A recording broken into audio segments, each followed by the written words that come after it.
Good morning, everyone, and thank you very, very much for making the time to attend this important event to recognize an important piece of public safety legislation that Governor Lamont is announcing he's signing into law.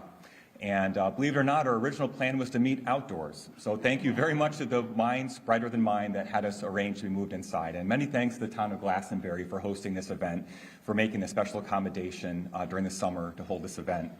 As I mentioned, Governor Lamont is here to announce that he has signed into law Public Act 22-115. The Public Act provides swifter, more effective responses to youth charged with repeated motor vehicle thefts and other crimes. And combined with other investments approved in the recently enacted state budget, these responses implemented under the law will help connect youth to services and treatment to reduce recidivism. We're very fortunate to be joined by law enforcement executives at the state and local level from across our state. We're very lucky to be joined also by state lawmakers who worked across party lines diligently through the session to bring this legislation past the finish line in a strong bipartisan fashion. With respect to law enforcement with us today, we're honored to be joined by Glastonbury's Chief of Police, Chief Marshal Porter. Thank you for hosting us, sir. We're lucky to be joined by the Groton Police Chief, Fasaro. We're lucky to be joined by Chief Melanson of Avon, Deputy Chief Olson representing East Hartford, by Colonel Malitsis, State Police, Commissioner Ravella, and I don't have the best movement. Am I missing anybody? How did I forget Chief Spagnolo? I promise, sir. That is just a sign that my mouth is getting a little bit too far ahead of my brain here. We are honored not only to be joined by Chief Spagnolo, but he'll be sharing his perspective in law enforcement later on in our program. We're thrilled he's here today. From the lawmaker side, we're very fortunate to be joined by Representative Berry of Glastonbury, Representative Doucette, also of Glastonbury and Manchester and East Hartford, Representative Morin-Bello, Representative Turco, Representative Napoli, Representative Carney, and any... Rep Reyes. Oh, sir, thank you so much for joining us. The chair of the BPRC is with us here as well. Thank you. And again, I need to go maybe see a chiropractor to get this neck worked on so I can better spin around. I'm proud to be joined by lawmakers of both sides of the aisle and law enforcement executives, law enforcement who work every day along with officers in their department to make and keep Connecticut a safe state. Between 2010 and 2020, Connecticut violent crime decreased by 36%, property crime decreased by 28%, but keeping Connecticut safe requires continuous policy improvements and investments in needed areas. 2020 was a difficult time across our state, our country, and the globe with the onset of the COVID-19 pandemic, and during that year, it saw an increase in motor vehicle thefts in Connecticut and in states across the country. Residents in towns and cities across our state have experienced such increases years prior and have had to grapple with this challenging type of crime that law enforcement indicates is often associated with the commission of more serious crimes. It introduces an individual onto the road that may be driving at rapid and unsafe speeds, and it may be associated with more serious crimes. It doesn't exist in a vacuum, it spreads. Today's event will enable you to hear perspectives on what brought this legislation past the finish line, and you'll get to hear how law enforcement are combating this every day by establishing details within their departments, reaching out across city and town to form regional task forces, providing public notification and awareness about the importance of locking vehicles and keeping yourself safe. Ways are using data and technology and coordination with some assistance from the state where possible to do the hard work they do every day. High-profile tragic events have happened in Connecticut and around the country involving motor vehicle thefts, and that brought people to action to stop these from happening. We know a young person behind the wheel of a car who may be unlicensed is putting him or herself at risk and others at risk as they travel down the highways. It helped us to identify challenges within Connecticut's juvenile and criminal justice systems requiring some tailored improvements to increase public safety, to slow down the acceleration and the progression of crime, to help to identify youth in need of services and promptly refer them to the specialized treatments and services they need. And that's what this legislation, now law, Public Act 21-115 will accomplish. High-level view, three key parts of this Public Act: making juvenile arrest and delinquency proceedings swifter and more effective. That means requiring that youth who are arrested appear before the court within 5 business days, connecting the alleged act more closely to the proceeding, increasing from 6 to 8 hours the length of time a police department can hold a juvenile to try to connect with a parent or a guardian or put together necessary information for the judge, to grant police officers investigating a juvenile matter to electronic data, to better pull together more information for that order to detain and provide it to the judge to inform their important decision-making, and allow courts to formally order that a youth be assessed for services. So youth who have come in front of law enforcement, in front of the courts, who have a treatment or a program or a service need, that can be properly assessed and referred.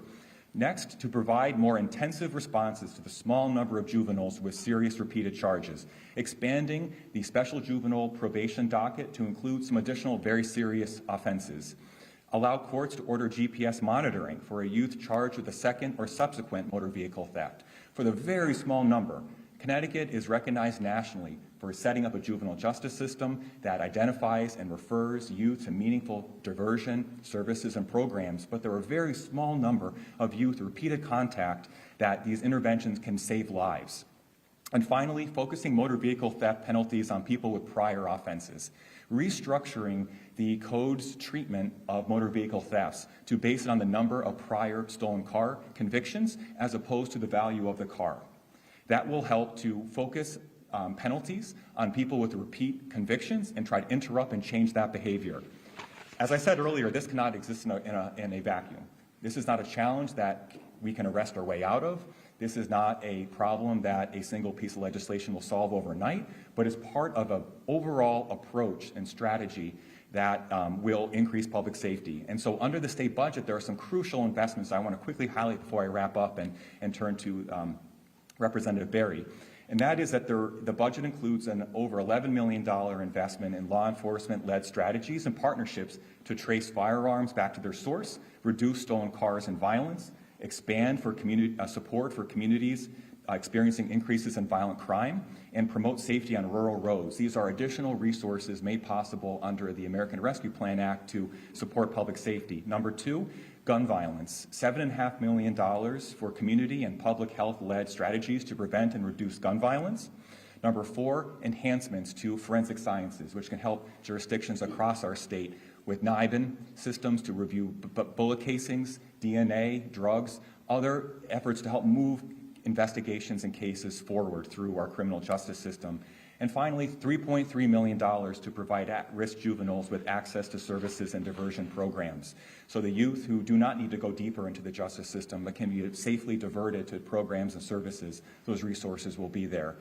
Today, in wrap-up for my opening remarks, is truly a recognition of the impact that happens when lawmakers across the aisle, Republican and Democratic, work together to solve a problem and find common ground.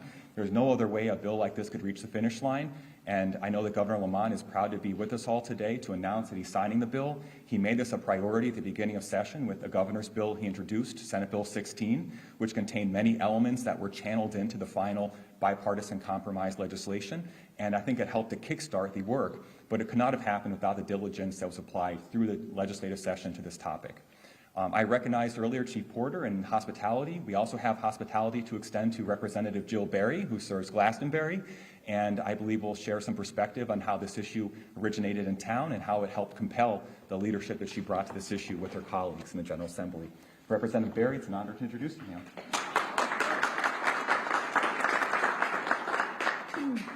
Good morning and welcome to Glastonbury. I want to first thank you, Mark Pelka, because it was your diligence on the policy side that made this bill possible.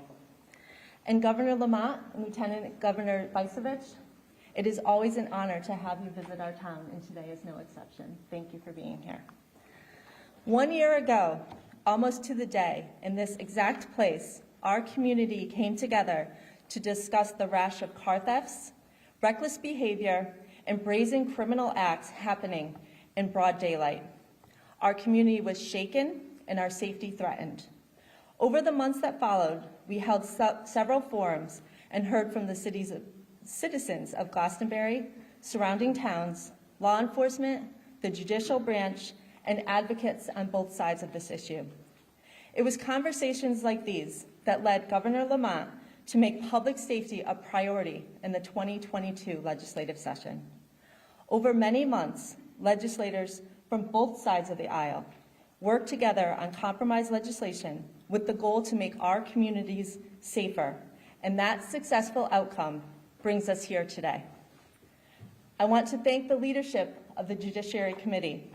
Chairs, Representative Steve Stastrom, Senator Gary Winfield, and ranking members, Representative Craig Fishbein and Senator John Kissel, for guiding this bill through the process.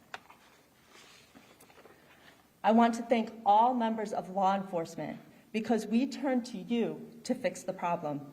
Thank you for stepping up, taking the heat, and working with legislators like me to pinpoint problems and offer solutions. But it didn't take long, well, maybe a few long meetings, Chief Porter, to realize that this was much larger than a police problem. Partnerships were needed with other systems and service providers to interrupt this problem behavior and connect youth and adults with services and treatment to reduce reoffending. We opened a line of communication. Law enforcement voices need to be heard, and leaders need to listen, and together come up with solutions that are sensible, responsible, and benefit all communities. This was done in this case, and I hope to see it continue. I have every reason to believe it will. As always, I commend the Glastonbury Police Department for their rapid response, community outreach, and always answering the call. Early on, Governor Lamont stepped up as a leader by supporting police departments with federal coronavirus funds for relief from pandemic-related personnel costs. This aid helped police officers in the greater Hartford area, including Glastonbury, join or create regional auto theft task forces. ARPA funding authorized in the recently enacted state budget will help sustain the important work addressing motor vehicle theft and violence. With this increased vigilance, concentrated focus, and dedicated officers on the task, more crimes are solved, more intel is collected, and things continue to move in the right direction. These funds are appreciated, well spent, and lead to marked results. Governor Lamont, we thank you for your leadership. For the past year, all eyes were on legislators, Governor Lamont and his administration, to pass a law to make it stop. But all of us know it is not possible for legislation alone to magically erase the crime problem, nor fix all the scattered pieces in its wake. However, this legislation is a step in the right direction. It will provide tools to law enforcement and the courts to respond swiftly and more effectively. And the bipartisan collaboration applied to help pass this bill will serve as a model for addressing future challenges that may emerge. I value public safety. Our community values public safety. And with the signing of this bill, it is proof that Governor Lamont and Lieutenant Governor Bicevich also value public safety. Thank you so much.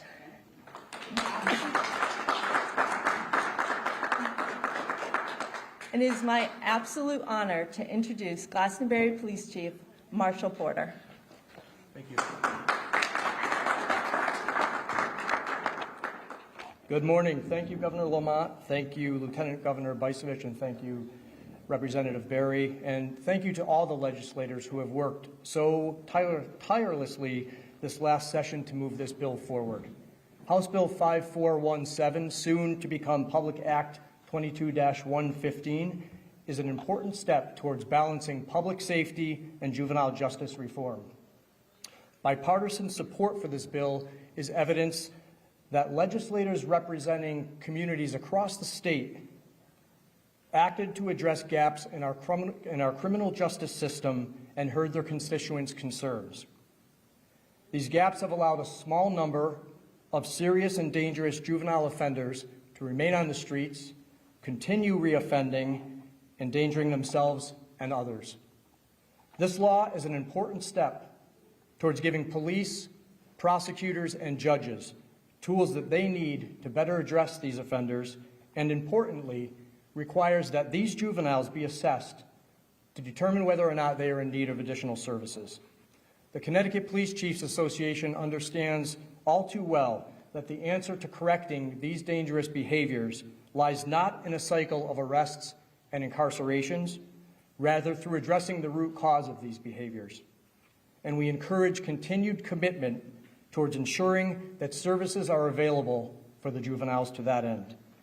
The Connecticut Police Chiefs Association looks forward to working together with our communities and our legislators in making sensible, responsible changes to our laws and our juvenile justice system that take into consideration the victims of crime, the safety of our communities, and the well-being of our juveniles. Thank you.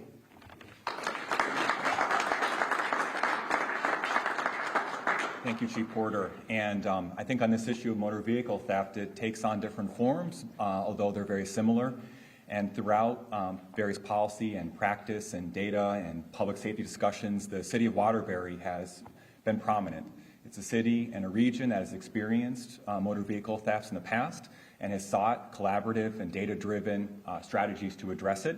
And that is apparent in the outstanding Waterbury delegation, which has remained in coalescence around the need to address the issue of motor vehicle theft. And that's why we're lucky to be joined by Representative Napoli and Representative Reyes from Waterbury and from Chief Spagnuolo, who has been a real beacon of suggestions for ways to improve outreach to communities and youth, ways to identify individuals who pose the greatest risk to public safety and focus resources accordingly. So I think you just heard from a suburban perspective, and now you'll be able to hear from a more city perspective on the issue of auto theft. So I could turn to Representative Napoli, please, sir, to start, and Chief Spagnuolo from there. Thank you. Thank you, Mark, and thank you for your leadership on this. Rep. Berry, Rep. Doucette, thank you for having us in Glastonbury today. And to the Lamont Byswitch administration, thank you so much for developing fair solutions, not just punitive, but fair solutions to address this issue. There's so many people to thank who got us here to this moment. I'll start with my police chief, Fred Spagnuolo, who has been on the front lines in dealing with these crime-related matters. Chief Spagnuolo has been very vocal about the need for this legislation and has really emerged as a statewide leader on common sense solutions to addressing these important issues that impact our communities. Also, Mayor O'Leary, who is a former police chief of Waterbury, has been instrumental in garnering local support across our state to address this issue as well. And finally, my colleagues who are here today. We have been working on this legislation for well over a year. And when the conversations first started, we seemed so far apart. However, that's a testament to our leadership in the House, Speaker Ritter and Leader Rojas, who brought us together to build a consensus so we can get to a bill signing today. We believe in second chances, yet it all comes down to this. We want people to feel safe in their homes, in their neighborhoods, and at their workplaces. We want children to be safe in schools and at their parks. We want to put cars in our driveway and make sure they're there in the morning. For all this to be possible, we must give our judicial system and law enforcement the resources they need to keep us safe. This bill is a major leap in the right direction. I'm proud to have co-sponsored it and been a part of it and to work with this great team of legislators and the governor. But our work is not done. Our bipartisan effort toward this process is just beginning. Thank you very much. I'd like to call up Chief Fred Spagnuolo. Thank you. Well, through Governor Lamont's leadership, our state legislators have really cut the mustard with the passage of this bill. I think it's really important to recognize the collaboration that we're seeing, between law enforcement agencies across the state and the assistance and the collaboration that local law enforcement is feeling from the Commissioner of Public Safety's office, the state police, and the governor's office and his entire staff. They recognized early on that this is not a problem that's operating in a silo or operating in a vacuum. It's impacting each and every community throughout our state. And the passage of this bill really is going to do a lot to address a lot of these issues. It gives law enforcement some great tools that are going to assist us in investigations and, in some cases, prevention. But it's going to give the youth that are impacted the most in this recidivist behavior an opportunity to see a different path and potentially go a different way that may open up a ton of opportunities for them in life. So I'm really grateful that this bill is going to be signed today. I'm very humbled and appreciate the opportunity to come here and speak. And I know it's going to make my community safer, as well as many of my counterparts' communities around the state. Thank you.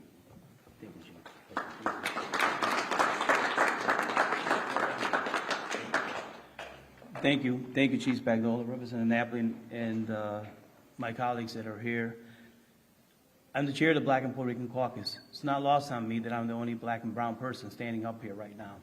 This has been a very, very difficult topic in the Black and Puerto Rican Caucus. And I'd be lying to you if I told you that this was a consensus on the juvenile justice bill that was passed. That said, it is about safety of community and children, especially those at risk. And a lot of those children are children that I represent. And I agree 100% with this bill. Is it far enough? No. Is it a great start? Absolutely. And this is where I believe that the rubber hits the road, and the Black and Puerto Rican Caucus will continue to work with everybody to actually make this even better. And as I said earlier, I have many colleagues in my caucus that do not agree with this bill, but that is not where I stand.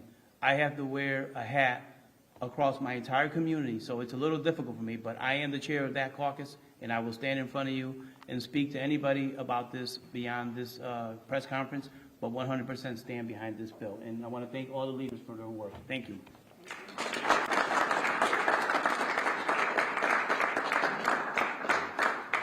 Profound remarks from the Waterbury, both lawmakers and Rep. Napoli and Rep. Reyes and Chief Spagnola.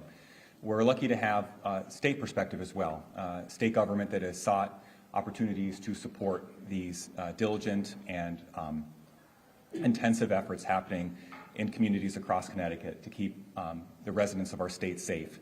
And there's no one better to turn to in this case than the governor and the lieutenant governor to enable them to share their thoughts of ways they've understood this issue, sought to provide assistance, and provided steadfast leadership on opportunities and strategies to increase public safety. I'm honored now to turn to Connecticut's Lieutenant Governor, Susan Bysiewicz. Lieutenant Governor Bysiewicz, thank you for being here. We'd be honored to hear from you, ma'am. Thank you. Well, good morning, everyone, and thank you all for joining us. To our law enforcement leaders at the local and the state level, thank you so much for your leadership. Our beautiful state is one of the safest in the country, but there is always more to do. And we learned during the onset of COVID and during COVID that public health and public safety challenges increased the number of cars that were stolen and increased crime. And Glastonbury, also like the towns of Wethersfield and Newington, and we have legislative partners from those communities as well, stepped up to try to address this problem. And I think the product that will be signed into law today is a really great one, because it makes improvements in this process of handling youth with serious charges. Here are just a few examples of some of the policy changes that it makes. It gives police departments the opportunity to hold our youth just a little bit longer so that there's more information available for judges to consider. It gives police departments access to juvenile records, which are really important to get swifter, more effective responses when youths are concerned. Also, it will help guide public health responses to gun violence, which is really important, and it includes a reinstatement of a task force to trace guns. Our state budget includes resources for public safety investments that support strategies to prevent and reduce crime, to get better forensic science, to solve crimes, and to provide at-risk juveniles with swift access to services and diversionary programs. We're here today to let Connecticut residents know that we heard their concerns and that we're taking strong steps forward to address those concerns. Earlier today, I had the opportunity to visit a summer enrichment program in New Haven. 700 students from 7 to 12 years old are spending their summer learning, doing fun activities, spending time with each other. Our budget recognizes the importance of prevention, the importance of making sure that kids that are at risk get access to all of the opportunities so that we can hopefully avoid these juvenile issues in the future. And so I'm proud today that the governor is going to sign this important legislation, but I'm also proud that our administration, our legislative partners, have started to address the root causes of crime that Chief Porter talked about. So thank you so much, and appreciate the opportunity.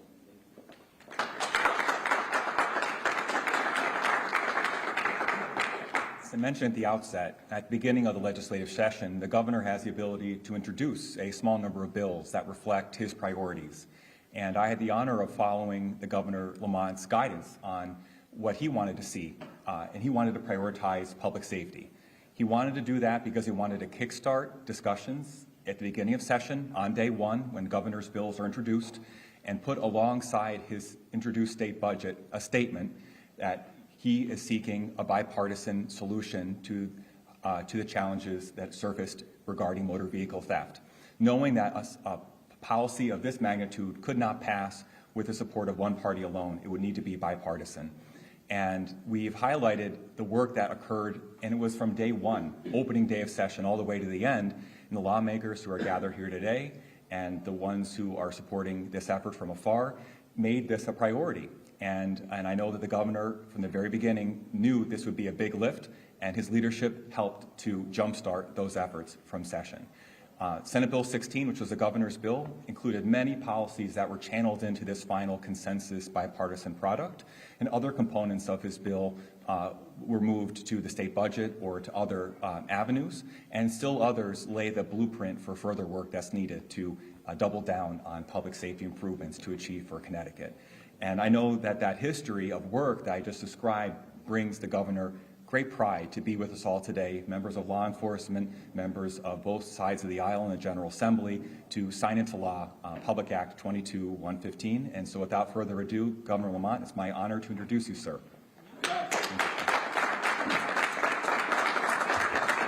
Thank you, Mark, and everybody. I don't think that we made public safety a priority.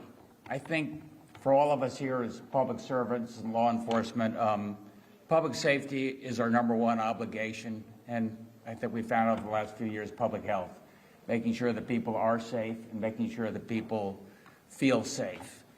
And I think we learned over the last few years how public health and public safety are a little bit related. 2.5 years of COVID hell as we were coming out of that. I think we all saw extreme behavior, evidence of reckless behavior, and some criminal behavior.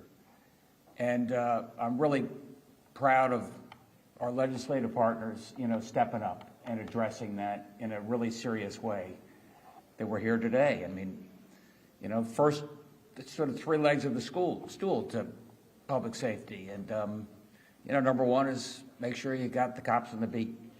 And we were worried about a cliff and retirements, and I'm really pleased that we have, through additional classes of state police, the most diverse classes of state police in the history of the state, police that reflect the communities they're serving, and they're serving those communities. We have about the same number of state police as we had a few years ago, and we're continuing to add on additional classes. And I'd like to think you're seeing the same thing here in our municipal police forces. Chief Porter was saying, got a few new folks added to the Glastonbury force as well. And what a difference that makes. And as Jill said, you got to be there. You got to show the presence. I mean, there was some pretty spirited community discussions about public safety, probably right here. And, number two, along with the policing, is I've often felt the old adage, justice delayed is justice denied. And let's face it, things slowed up a lot during COVID. We've obviously added on additional judges, so we have a full complement. As you heard, Susan describe, the arraignments are faster, so we're able to turn things around. I know some of the frustration from, cops. Hey, I thought I picked this person up just a month ago, and here they are again. And we're doing our best to make sure that those few folks who cause the vast majority of, be it car thefts or shootings or other related crimes, we can get them arraigned on a timely basis, and if they're a danger to themselves or danger to the community, get them off the street.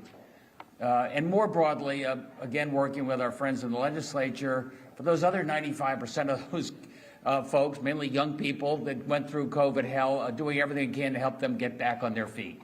And that's what you saw in terms of the biggest commitment to mental health in the history of the state. That's what you have the summer learning programs that Susan was talking about.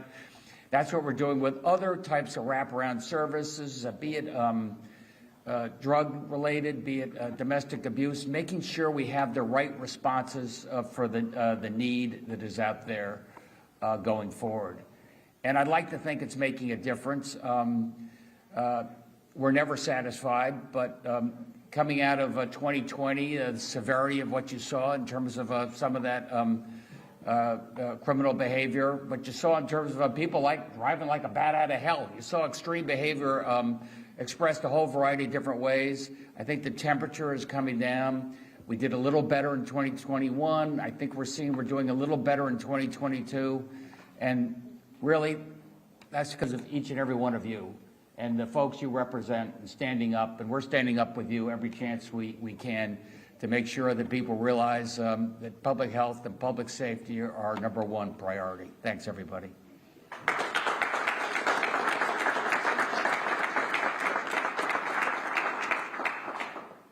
Thank you very much. I think that completes the speaking order, and we'd be open for questions, and I can continue serving as MC and seek to answer myself or provide another individual to help. Well, Governor, why don't you tell us what the next steps are from you, all right? We've heard this is a great start. Where do you want to take us next in terms of juvenile justice reform, addressing motor vehicle theft, and other criminal justice issues? I think we got a lot to digest right now. I want to see this work. I want to make sure that these diversion programs work. I think one of the most important anti-crime things you can do is give people hope, give them an opportunity, give them an alternative. I think that's a priority. If you wanted to know something in particular on the crime side, I'm still looking at these ghost guns. I think they're incredibly dangerous. I think they're flooding our streets in Connecticut and across the country, meant to be untraceable, meant to kill people. I think we would do in our communities and our police force a favor if we could start getting those off the street. Could one of the police chiefs talk about what you've seen over the last 6 months? Are the temperatures coming down in your communities? I can speak to Glastonbury. We have seen a reduction in certain types of crimes, car thefts, that's directly related to, as was discussed, our involvement in a regional auto theft task force. As you know, Glastonbury was a hotbed of activity with regards to stolen vehicles and related crimes.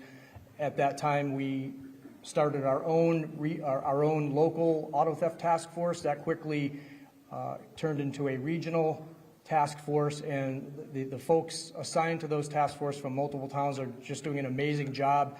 It's dangerous work. They're taking a lot of stolen cars off the street. They're taking a lot of guns off the street. They're doing everything legally possible to keep those, especially the most egregious offenders, off the streets as long as they can. So they've done a real good job in bringing down some of those numbers.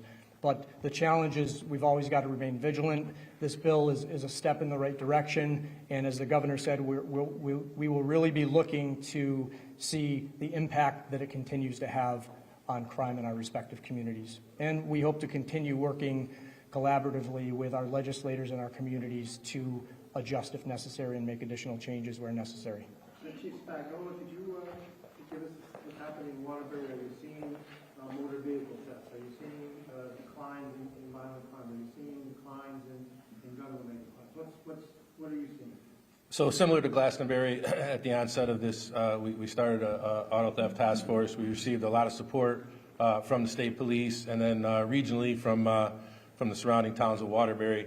And we've had a significant impact on auto theft. We've made a significant amount of arrests. We've actually, as similar to Glastonbury, seized a ton of guns off the street. We are still seeing some issues in the area of violence and shootings in Waterbury. We're working very hard, again, with the state, with the commissioner's office. We are creating a violent crimes task force. It is now up and running in Waterbury to address some of those issues. The majority of those issues are targeted, they're group violence related, they're gang related, and we're working closely with not only the state but our federal partners.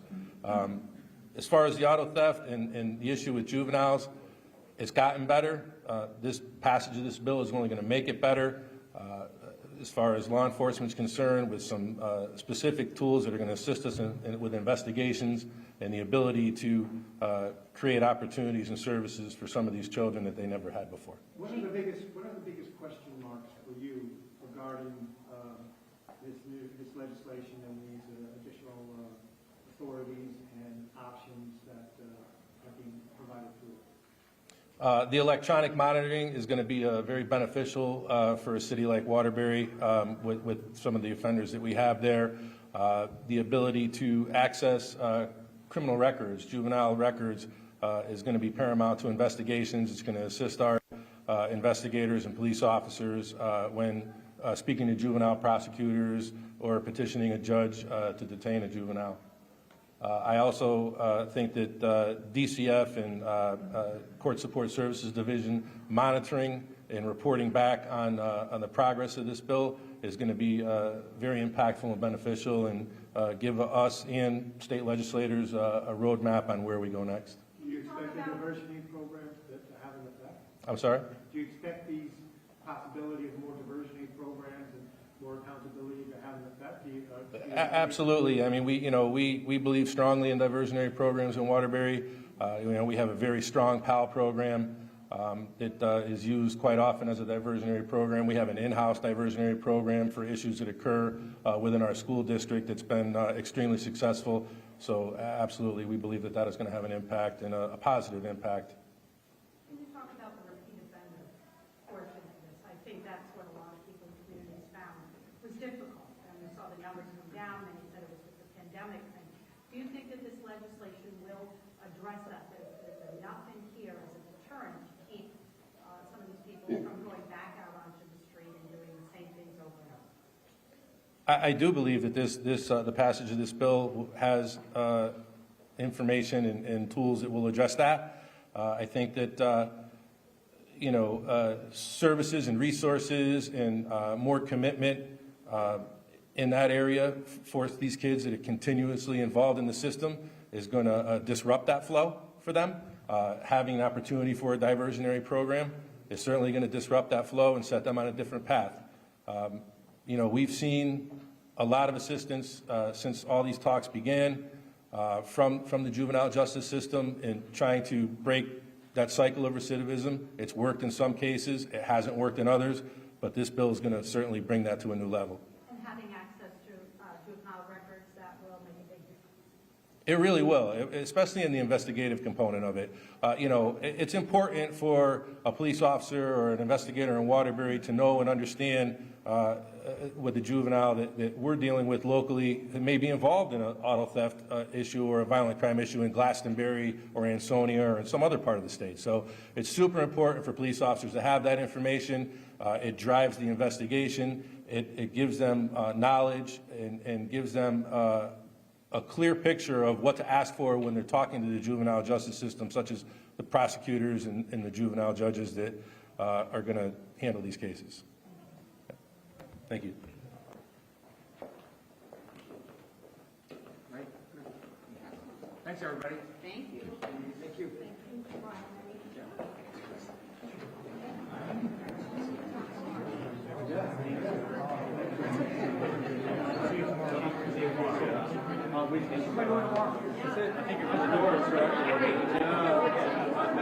Much more private than this.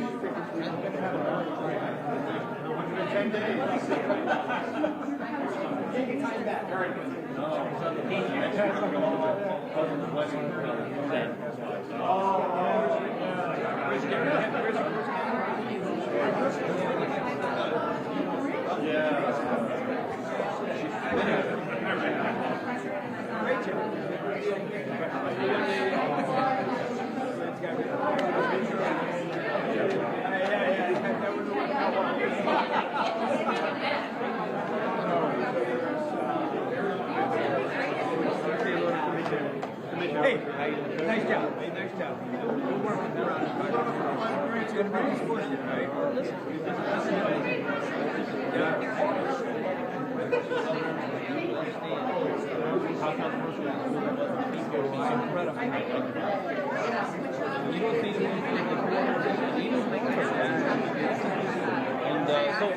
And I don't want to go blind spot you guys.